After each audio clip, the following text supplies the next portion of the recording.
Welcome to this HP TechCast. This edition of the HP TechCast is talk about an announcement that HP will have this coming Monday at HP Discover. And I've got some folks here on the call, on the webcast here to talk about it. So I want to introduce the two main speakers that we have. We also have some backup people that we'll introduce as we get questions that they need to answer. But I've got Brad Parks. Brad, why don't you kind of introduce yourself, what your job role is?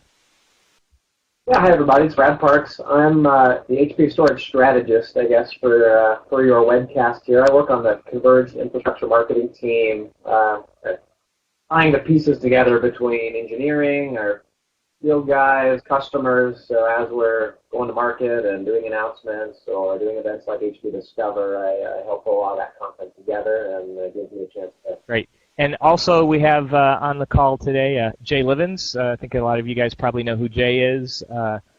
Worked for an HP partner for a long time, an OEM partner, and we snapped him up to kind of focus on backup and recovery, infrastructure, and storage for our Americas team. Jay, why don't you do an introduction of yourself beyond what I just said?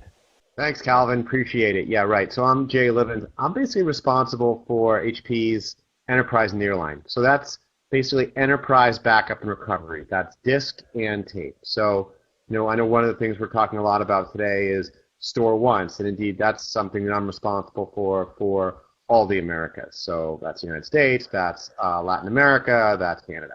I'm going to turn it over to Brad to kind of lead the discussion, and I know Jay's going to talk a little bit about, talk more about some of the stuff that's near and dear to his heart, and you'll hear about from our announcement around what's new with HP Store Once. So, Brad, I'm going to go off camera and let you take it away.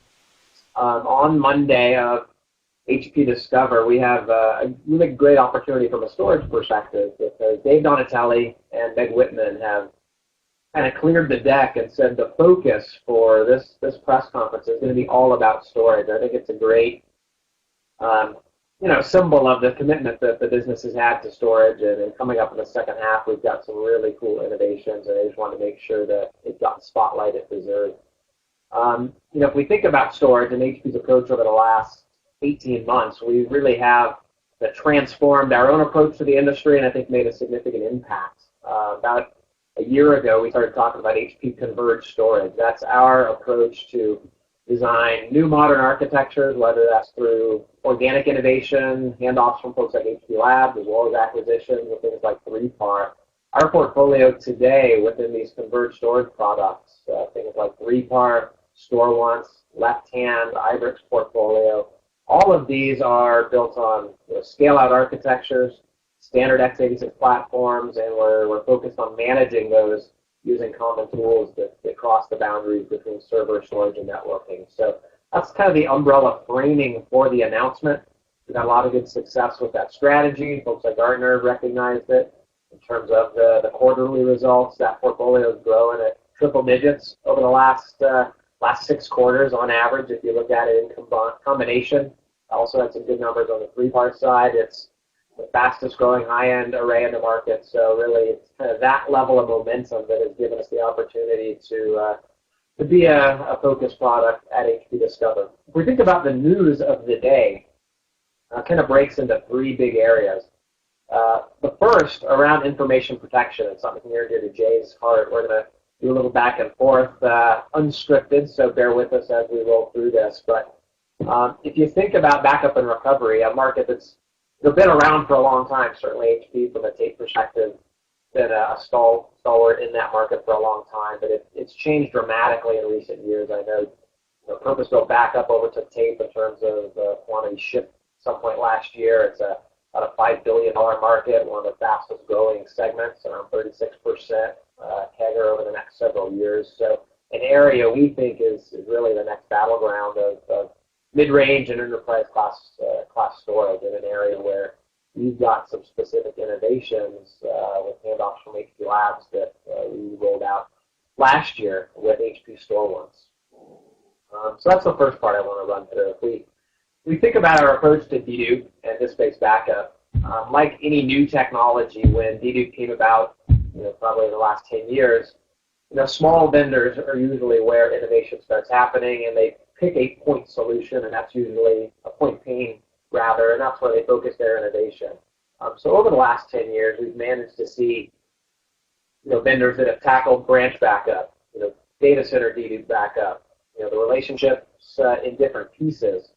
And over the last 10 years, a lot of those smaller companies have been acquired. And what we see with that first generation of dedupe today is 1.0 technologies, where you now see large enterprises who have deployed these point solutions in different areas within their infrastructure, bumping up against some challenges now. Whether that's data movement between technologies, whereas it moves from branch to data center or between data centers, data has to get rehydrated and then compressed back down or deduplicated again as it moves between technologies. We've also talked to a lot of customers who see scalability and performance limitations. A lot of those early generation technologies were built on single node architectures, where you're at some point processor limited or spindle limited in terms of scalability. A lot of the same problems we see in online monolithic storage have kind of crept their way into some of the dedupe and disk backup architectures. We also saw that availability was a big gap. Nearline, traditionally not a high availability tier because it's backup, but as more and more data is being centralized and backups are being centralized on a massive scale, availability becomes critically important. So these are just a few of the backdrop problems that we attempted to solve with what we kind of term as deduplication 2.0. What are the next generation sets of requirements that we see in deduplication? So HP Store Once is a technology we got handed off from HP Labs about 2 years ago. In 2010, we announced our vision for this technology, which was to take this single deduplication engine and place that in software, in hardware, and small mid-range appliances in the enterprise data center, and by using a hardware and OS agnostic deduplication engine, enable data to be moved across different points in that infrastructure without facing that rehydration challenge. Some of the other benefits this technology has brought to the table around performance. A lot of those initial technologies I talked about were very focused on ingest performance. How do you tackle massive data growth? Well, because of some of the innovations that StoreOnce has, things like container matching, some of the variable chunking technologies, we've been able to deliver very, very fast restore performance. So it's also very focused on the restore. In November, a lot of you may have seen, we announced the HP StoreOnce B6200 backup system. This was a scale-out approach to enterprise deduplication. Scaled up to, what was the total scale of the B6200 at that time? 768 raw, 512 usable. Very, very large. At that point, it was, as actually 2x the scale of Data Domain's highest end. They recently introduced the DD990, which kind of brought them up to parity on the capacity standpoint. But some of the big attributes we've talked about since then are around performance. So at the time of announcement, it backed up at 28 terabytes an hour, very, very fast. Also restored at the same rate as native ingest. What we're announcing this week with the B6200 is kind of a new generation or a new improvement to that base level platform. So we've announcing the new B6200 with performance of up to 40 terabytes per hour native ingest and 40 terabytes per hour native restore. So to put that into context, that's about 5x the restore speed of what Data Domain just announced with its 990 on the latest and greatest Intel chipset. So just a proof point that that scale-out design has some fundamental architectural advantages. The other big piece that we're excited to announce next week is a piece of software we call StoreOnce Catalyst. So for those familiar with the Data Domain portfolio, it's similar to what they have in Boost in that it is an API that allows integration with backup software vendors. So in this case, we've got integration with Data Protector 7 at announcement, as well as Symantec OST. Gives us the opportunity to offload a lot of that processing to either backup servers or application servers to get a total ingest rate of up to 100 terabytes an hour. Again, to put that in perspective, that's about 3 times the ingest rate of what EMC has with their recently introduced DD990 with that same Boost level of offload. Because we're able to scale out and stream backup jobs to multiple couplets at the same time, we get some significant improvements and advantages when it comes to ingest. The other piece of this that we get from Catalyst, and then I want to turn over to Jay and maybe see if he has some color to add to this from his perspective. Because we've introduced this functionality of bringing dedupe out just away from the target appliance and into the backup server and the application server, is a lot of flexibility in deployment. Now we're able to, for example, back up at the application source out at a branch office, say, using something like Data Protector. So not having a target appliance out in the branch, we can deploy straight onto a SQL server or Exchange server by integration with their client. Stream that backup into the central site to a B6200, and do things like multi-site or cascaded replication between StoreOne's target devices in the data center. Do all of that without ever rehydrating data, and actually manage all of that data movement directly from applications like Data Protector or Symantec in case of the OST integration. So significant improvement both in terms of flexibility and management, in addition to the performance. Jay, anything I missed or any color you want to add? Yeah, I think the key thing that, and I really agree with everything you said, Brad, the real benefit is the flexibility, allowing you to basically protect either locally or remotely, either using dedupe or non-dedupe technology based off of your business requirements. So, for example, you can do dedupe of certain data types because maybe that makes sense for your business, and maybe other data types. Maybe it's a database, for example. It might not make sense to do a client level or application dedupe. So you basically have a lot of flexibility around that. And I think the most powerful thing as well is that many customers, and just to be clear, I also represent enterprise tape, many customers still may want to use tape as part of their data protection processes.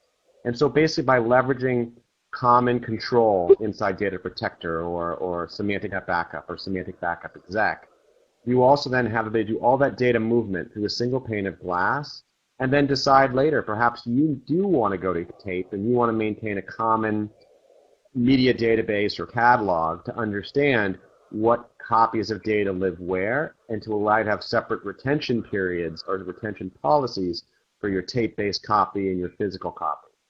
And you can do all that. And I think it's particularly relevant in the case if you think of a remote office and you're protecting that.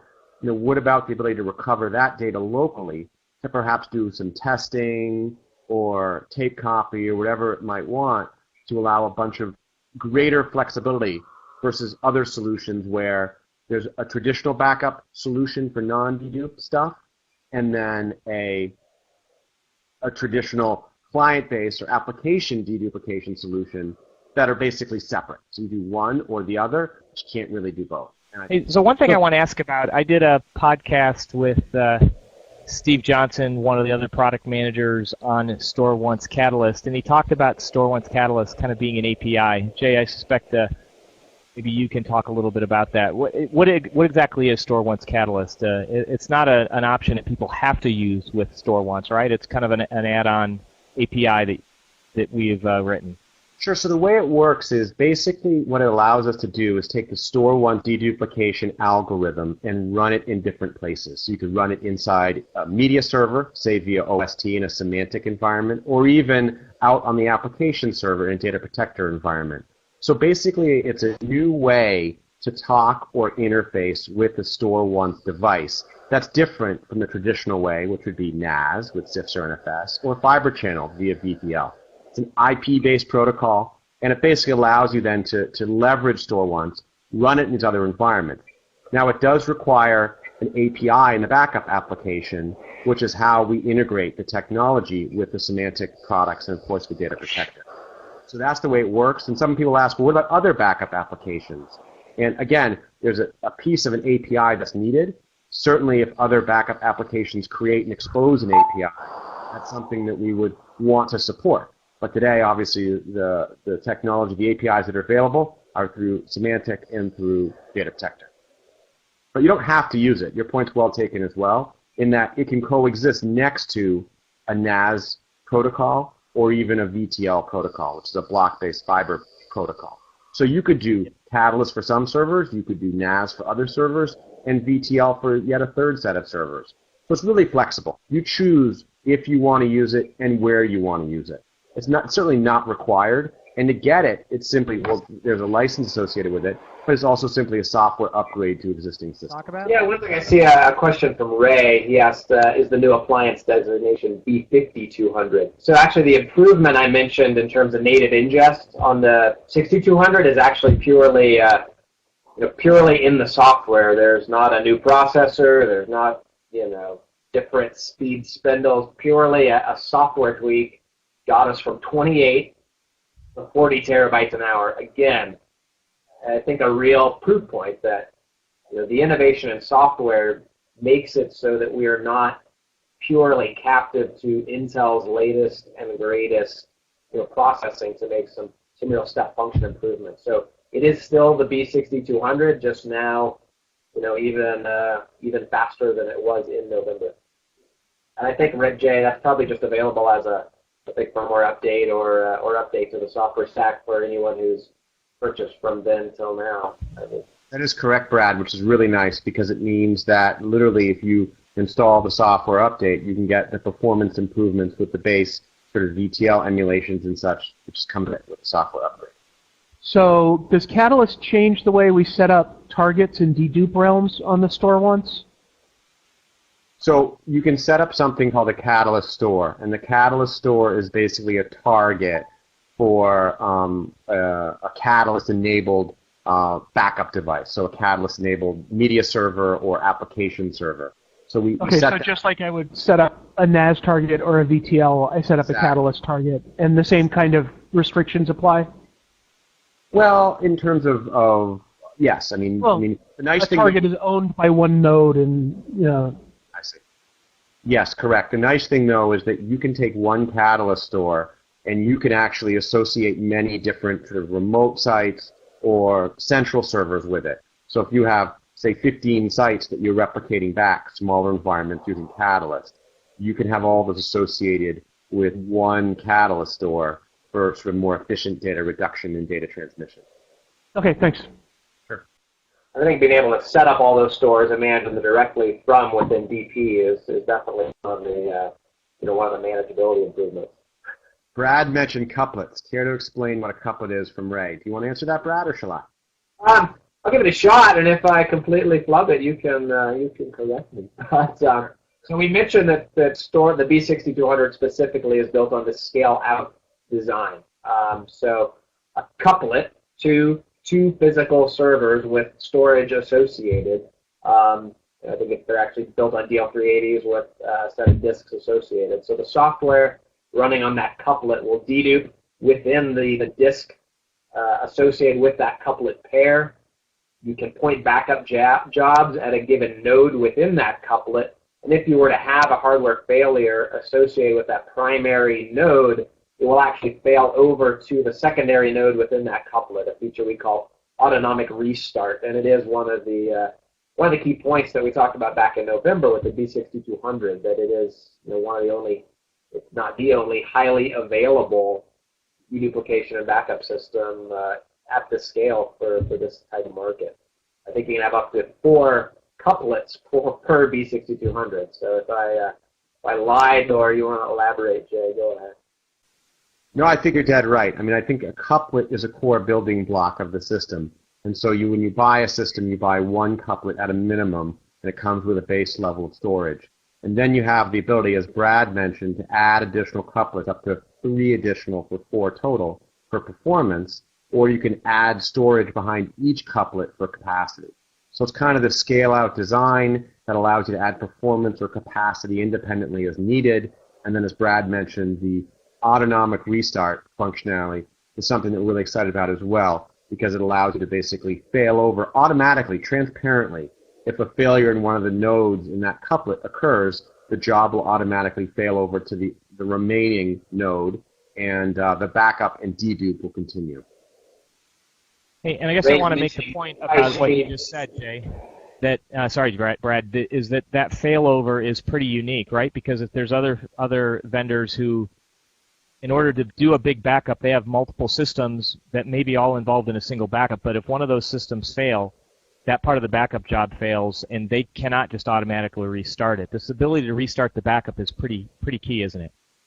It is, and I think the key element that's different is the ability to have multiple nodes. I mean, it really gets to the scale-out design, the multi-couplet design that really enables this kind of failover functionality, because most of the other solutions you'll see tend to be single node based. So if you lose your single node, well, your backups will halt and your data will be inaccessible until that single node is replaced. So that's absolutely true. And it's, I think, the hallmark of some of the unique technology in the B6200 and in StoreOnce specifically, that we're able to get this kind of multi-node couplet design with failover functionality. It's really differentiated. Yeah. Now, I don't know if I may have not been listening closely enough, but Howard just had this other question, and I'm not sure if you guys already answered it, but I'll put it up on screen. So, can StoreOnce Catalyst balance across multiple nodes and targets? So what you're going to typically do when configuring a system is you are basically going to create a Catalyst store across an individual node, and then you will set it up and send certain backup jobs to that Catalyst store, and then you might create another one on a different node, another one in a different environment, knowing full well, of course, that there's failover, also knowing that your couplet can address, I think, 128 terabytes usable capacity. So the process of setting up those Catalyst stores, as Brad said, can be handled inside the backup app to make it easier. But what you're going to need to do is set them up and then back up multiple targets to those Catalyst stores. Now, you can back up many different servers to a given Catalyst store, so that helps you. But in terms of which Catalyst store you back up to, that's how you want to configure your backup infrastructure, to optimize how you're protecting your data. Yeah, and I noticed Ray has a question that he asked as well that I can't. Well, maybe I can drag this on the screen. Let me see. There we go. I can drag it. I didn't realize I can drag chat over too. So there's the question that Ray asked in chat. Yeah, I don't know that I use the word multi-streamed couplet, so I'm not. Although it sounds like a fascinating marketing term, I might have to steal that one, Ray. You may be referring to the fact that it's the aggregate performance of how you are streaming to those couplets that gets you to that 100 terabytes per hour. So that's as you're streaming across, within a given couplet and then aggregated across those 4 couplets. Sounds like a nuanced question. I would just add that the performance enhancements that that Brad had mentioned, the 40 terabytes an hour with the base tape emulation, is a matter of sort of software optimizations. It's not a matter of trying to do sort of different kind of multi-streaming or any kind of those things. It's really a matter of new technology inside StoreOnce that allows this. And I would also add that the new Catalyst implementation, if you implement that, you're going to see performance of more like 100 terabytes an hour on ingest. So it's a significant even improvement on our leap with the 40 terabytes up from 28. But you even get greater performance using Catalyst technology. Wait a minute, Jay. You said 100 terabytes an hour? You bet. So, when you implement Catalyst in your environment, now we get the further efficiencies of, leveraging the existing IT infrastructure, existing server compute. So we see performance of, up to 100 terabytes an hour, a significant jump. Even from our existing leadership position at 40 terabytes an hour, it's still over 2x that. Is that? That's the fastest that we've seen for a single system, software enabled in anywhere that we've seen. I take it that's both ways, right? Restore. Backup and restore. Yeah. I don't know how much you really talked about the restore options. Restore is still performance at the native rate. So I think actually with Catalyst, it's around 36-ish terabytes an hour when you've got Catalyst in, because there is a little bit of software overhead. But the 100 terabytes is at ingest. We would say our top end restore rate is 40. But one of the critical things to think about on restore, those early generation technologies we talked about were very, very focused on ingest. And in talking with Gartner and ESG and some of the other analyst firms who really peer into this space, they've seen that deduplication tax, if you will, on restore and some of those early technologies be as high or on average around 50%. So if they're ingesting at 20, they're restoring at 10. Our native ingest is 40, and we're, I think, the only vendor actually putting it out there that we restore at that same native ingest rate. Nobody else is actually publishing their restore rate, and it probably makes you ask why. And if anybody wants to do a shootout, important, then restore is critical. When that's when you really need that performance. So Brad, if anybody wants to do a shootout testing ours with competitors, we'd invite that, huh? Yeah. All right. So you said that the performance of about 100 terabytes per hour are pretty reasonable. So what are the limitations for us to gain that speed? Because if I compare it to IBM's Protect here, you need to have multiple streams in order to get multiple high performance, because the streams are limited to a CPU thread. So how's that compared to your product? So what typically happens is the way you get that kind of performance is you would have the store once Catalyst client running on multiple media servers to help sort of deliver that performance. So you'd have multiple, right? Because pushing 100 terabytes an hour from one media server is typically a very difficult thing to do. So you are going to have multiple. To be perfectly honest, I don't have the exact specs, but in fact there are some documentation, things like that, that can sort of tell you exactly how you need to do it and what you need to do. They did all this testing and validation, inside the development teams to generate the numbers. So, but yes, in long and short, to get to 100 terabytes an hour, you certainly need multiple backup servers running at the same time, deduping and pushing the data, because one is just not going to have enough bandwidth to drive that kind of performance. True, I can understand that from a client perspective, but on the V6200 perspective, does it need to have multiple streams incoming as well in order to achieve that performance? Yeah, spread across 4 couplets in that test bed. And as Jay mentioned, there's a white paper that I think is going to go out. It should be available next week, if not Monday, so at some point next week, that essentially recreates and describes the test bed that drove that 100 terabytes an hour ingest and 40 terabytes restore. So it's multiple backup servers streaming across multiple couplets. But I think the next piece we really want to dive into, and if Gagan's on the line, we're dragging him in, is some additional improvements to Data Protector. So we mentioned that StoreOne's Catalyst is fully integrated with Data Protector 7, a product that we announced, actually started shipping this month. But there are also some really neat things that are also part of Data Protector 7 outside of just the federated deduplication and StoreOne's integration.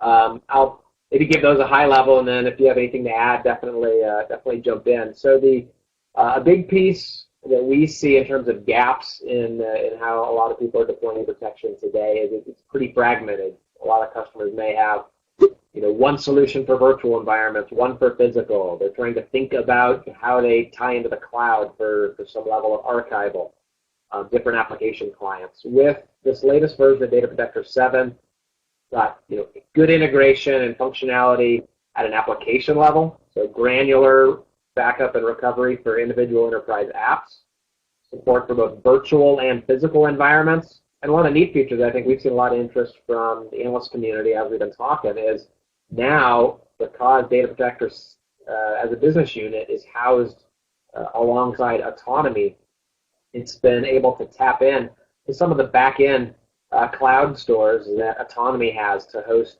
backup data away from on-premise sites. So now within Data Protector, if you've licensed that option, you can do a click and actually move some of that backup data off to the cloud. Autonomy has over 50 petabytes of customer data stored up in their cloud environment, so it's a long-standing and well-vetted set of technologies. The other piece of integration that we've seen a lot of interest in that I think is really transformative and an indicator of directionally where backup and recovery is needing to go is integration with Autonomy's idle platform. So for those not familiar with it, idle from autonomy is leading the industry in terms of meaning-based information and information computing. What do we mean by meaning-based? Just to put it, the quick analogy is if I tell Calvin, this apple tastes good, he records it on this podcast. That's different than Apple, the computer company.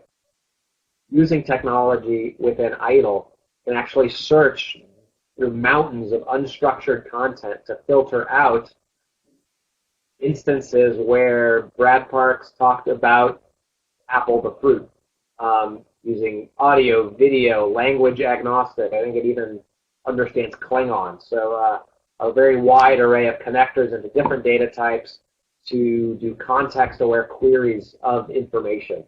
Now, by hooking that into Data Protector, as you do a backup, you can do that same level of indexing into the idle engine so that you think about the years of data that people have backed up or archived. If you need to do a compliance search or a discovery action, in a traditional environment, you would have to go restore a file structure, wade through that file tree. If it's unstructured data, you might have to hire a team of interns to actually look at what videos were relevant to this topic.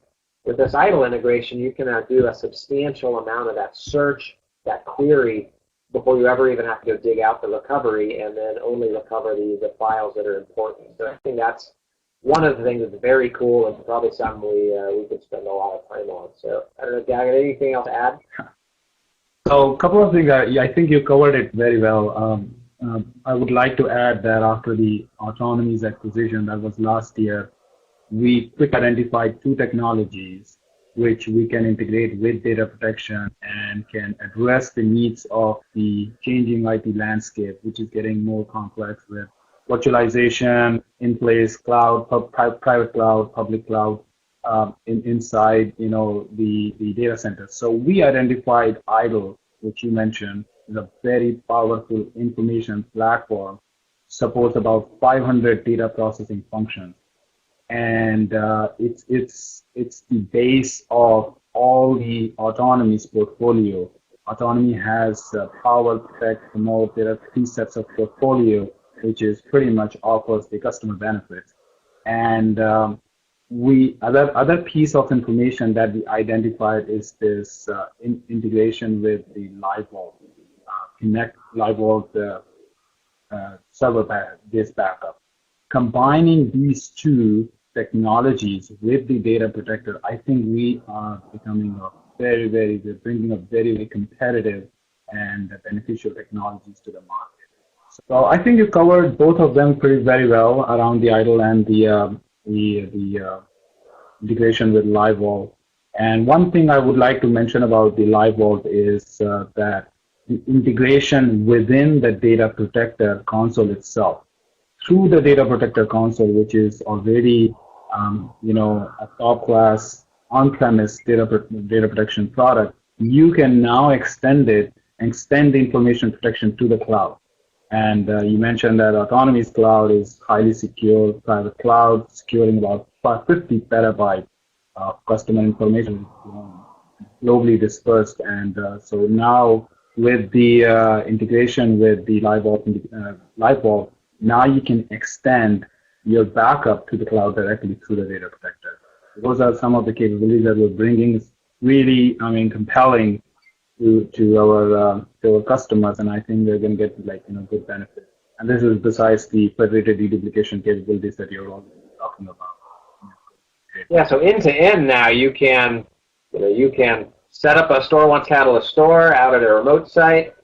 Manage all of that data movement, replication for DR between StoreOnce devices, off that up to the cloud, and tap into the idle platform. So in terms of meaning-based information recovery and deduplication, DP7 is definitely not your grandfather's backup app. It's very powerful. Is LiveVault data deduped by StoreOnce from Ray? Okay. And it is one. Sorry, go ahead. Yeah, let me address this question. It's a very good question.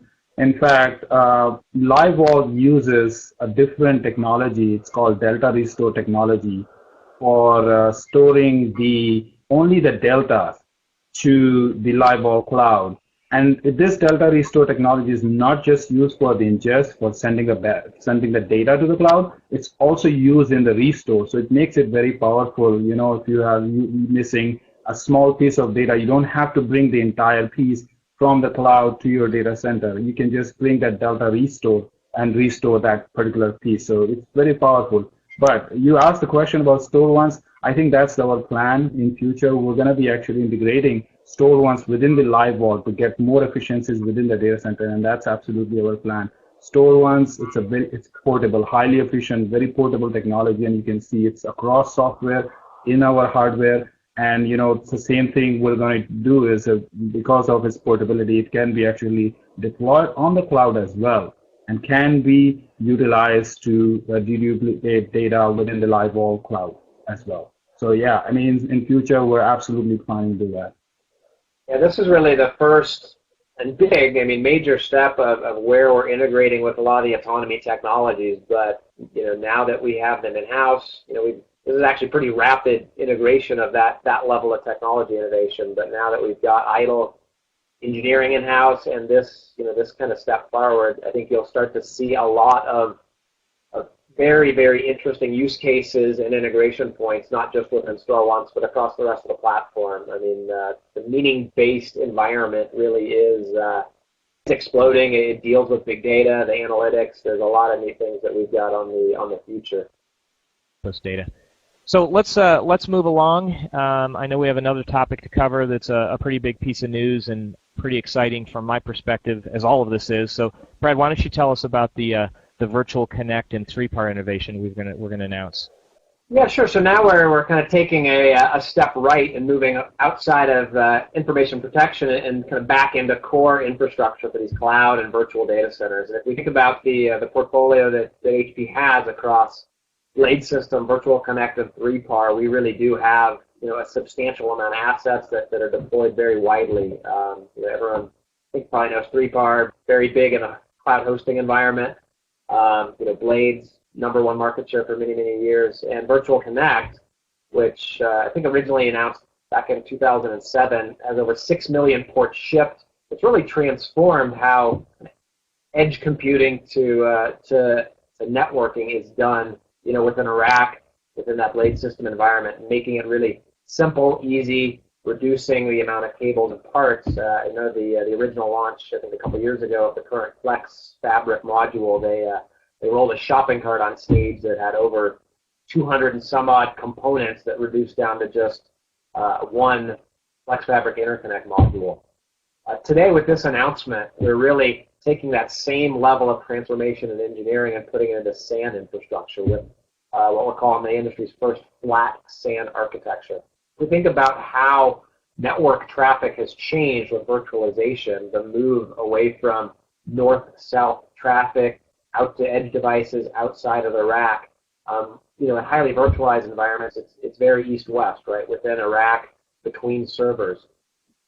With that level of traffic change, some of the older architectures around multi-tier fabrics really get in the way of that kind of traffic. With Virtual Connect, now into the Blade System, we've actually qualified and developed automation to go directly from the Flex Fabric module in the back of the Blade System through to the host port of the 3-PAR array. So in the case of the V800, the P10000, there are 192 host ports. You can go directly from the interconnect module, the Flex Fabric module, into 3-PAR, so eliminating HBAs, you know, on the servers, a lot of the extra layers of SAN infrastructure, reducing, you know, latency. If we do a compare to what UCS has, some of the numbers we've seen are, you know, 55% less latency, something like 86% less physical components, a tremendous amount of cost taken out when you connect those. So it really is transforming those fundamental building blocks we see for these large-scale virtual and cloud data centers. Moving to this flat network. I think at top-end scale, if you look at the V-class, you can connect something like 48 C-class enclosures to the V-class P10000 through these host ports. That gets you, over 20,000 virtual machines all through that single flat network. So very, very big news on the online space. I don't know who we have kind of support questions here, or if anyone has any questions here. I know we're running low on time, but certainly I just put a question up from Nate, and he's asking, so does 3PAR now support NPIV? I think in terms of how it's actually doing the discovery and automation of those ports, I believe that is how they're using it, but I don't want to wade outside of my expertise level. The way Flex Fabric connects directly to 3PAR, it's actually going to have multiple hosts presented to that 3PAR connection, and in order to accomplish that, we're using NPIV. There you go, Nate. It is NPIV. And Herman, why don't you, since we didn't introduce you, why don't you tell everybody where you work and what you're doing so that people get an idea what your expertise is? Yeah, sure. I'm on the Virtual Connect development team. I work here in Houston, basically working on new features brought into the team, working with customers, customer-facing requests, things like that. Great. I've got another question here I'm going to put up real quick. This one's from Ray. He asked, does Flex Connect allow the connection to a switch, or does it have to go direct only? So with the announcement of this direct attach capability from Flex Fabric to 3PAR, now traditionally the Flex Fabric connections would have to go through a SAN switch and then connect up to storage. Now with the announcement of this direct attach, you actually have a choice of either direct attach or what we call fabric attach, and you can actually within a given virtual connect domain have fabric attach and direct attach coexist in the same domain. So if you have a mix of heterogeneous infrastructure, you could take advantage of the direct attach and also still support some of the legacy gear. I'm going to put up another question real quick. I'm going to kind of try and move through some of the questions because I know that we're getting some good ones here. This one from Dwayne. He wanted to know, are there any other new networking features with Virtual Connect with this release? And Herman, I guess you're probably the guy if there are any that would be able to help with that. Sure. There's a bunch of new networking features with Virtual Connect. Probably too many to go into detail here, but some new advanced telemetry that's going to be available in the new announcement. Basically, looking at statistics down to our FlexNICs. We have LLDP enhancements. Our VC Smart Link feature has been enhanced to be much faster. There's quite a few enhancements in this new release. So Herman, Dwayne asked a quick follow-up. I'm not sure if you can see it on the screen, but he just said QoS. So any QoS enhancements? There is a there's a feature that will be enabled as part of this new release, but I guess I'm not sure how much I can comment on it, I guess. Yeah, Ben, that's a fine answer. We can go back to folks like John Joyle on the team and get kind of more of the details for Dwayne and others. Hey, Brad, I'm going to throw one out there that I know we really can't answer, but since Ilya asked it, I'll ask it. He asked, I guess the next step would be to put Blade System into the 3PAR array.